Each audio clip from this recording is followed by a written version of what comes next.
अरुणाचल प्रदेश में लोअर दिबांग घाटी करके एक ज़िला है जहां पर एक थाने के अंदर एक रेप आरोपी को रखा गया था। ये 20 साल का रिजाउल करीम करके एक लड़का था जो असम से आया था यहाँ पर मजदूरी करने के लिए। एक पास में गर्ल्स हॉस्टल था। इस गर्ल्स हॉस्टल में महज 6 से 9 साल की बच्चियां थीं। ऐसी 8 बच्चों के साथ इस हैवान ने रेप किया था। वे बच्चियां अपना दर्द बयान नहीं कर पा रही, उनको तकलीफ़ हो रही है, उनको पेन हो रहा है, वो बता नहीं पा रही कि उनके प्राइवेट पार्ट के साथ क्या हुआ है और किस तरीके से उनको पेन हो रहा है। वो बहुत दयनीय स्थिति में थी। जब ये बात वहाँ के लोगों को पता चली तो लोगों का गुस्सा फूट पड़ा।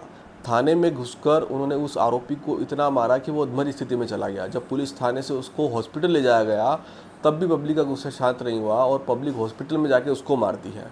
अब इस केस के बाद 10 बातें हो रही है कि जो पब्लिक ने किया गलत किया, मॉब लिंचिंग नहीं करना चाहिए थी। कानून है, प्रशासन है, न्याय व्यवस्था है। कैसी न्याय व्यवस्था? मैं इसका आपको एक उदाहरण देता हूँ।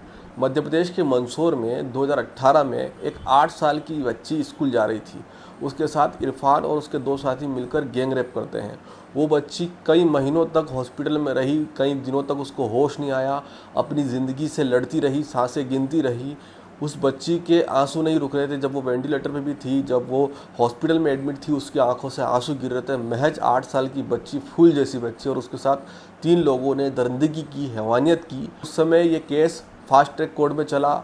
लोगों ने कई धरने प्रदर्शन किए, जगह जगह आंदोलन हुए, जगह जगह लोगों ने मोमबत्ती ले जाकर सिंपत्ति दिखाई, जो हमेशा होता है। इस केस के कुछ सालों बाद, यानी कि अभी 2025 में 7-8 साल बाद, कोर्ट का ये जजमेंट आता है कि जिन आरोपियों को मंदसौर केस में फांसी दी गई थी उनको अब उम्र कैद में बदला जा रहा है। क्यों? किस वजह से? उस बच्चे के साथ जिन लोगों ने दरिंदगी की उसको तो एक ही सज़ा मिलना चाहिए थी, वो है मौत की सज़ा, फांसी की सज़ा, और जो उस समय कोर्ट ने दी भी थी।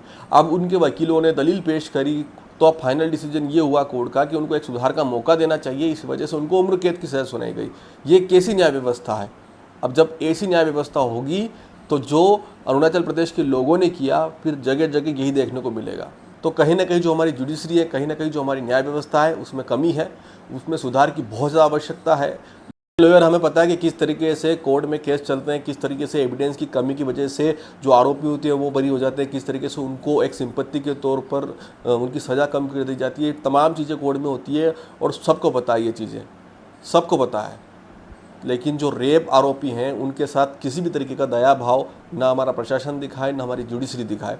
अगर किसी नाबालिग के साथ ये घटनाएं होती हैं, किसी नाबालिग के साथ ये चीज़ें होती है और वो पूरा खुलासा हो जाता है कि इन्होंने ही किया है, तो उसके बाद उसके ऊपर दया दिखाना, मुझे नहीं लगता है कि ये समाज में एक सही मैसेज जाता है इस चीज़ का। आप फास्ट ट्रैक कोर्ट में केस चलाते हैं, फांसी की सज़ा भी हो जाती है, उसके कुछ सालों बाद आप उसको आजीवन कारावास में बदल देते हैं, तो ये कहीं से कहीं तक सही नहीं है। शायद इसी वजह से अरुणाचल प्रदेश की उस जनता ने कानून को अपने हाथ में लेकर उस रेप आरोपी को सजा दी है। इस पर आपका क्या मानना है? उन्होंने सही किया है गलत? कमेंट सेक्शन में कमेंट करके जरूर बताइएगा। मिलते हैं नेक्स्ट वीडियो में।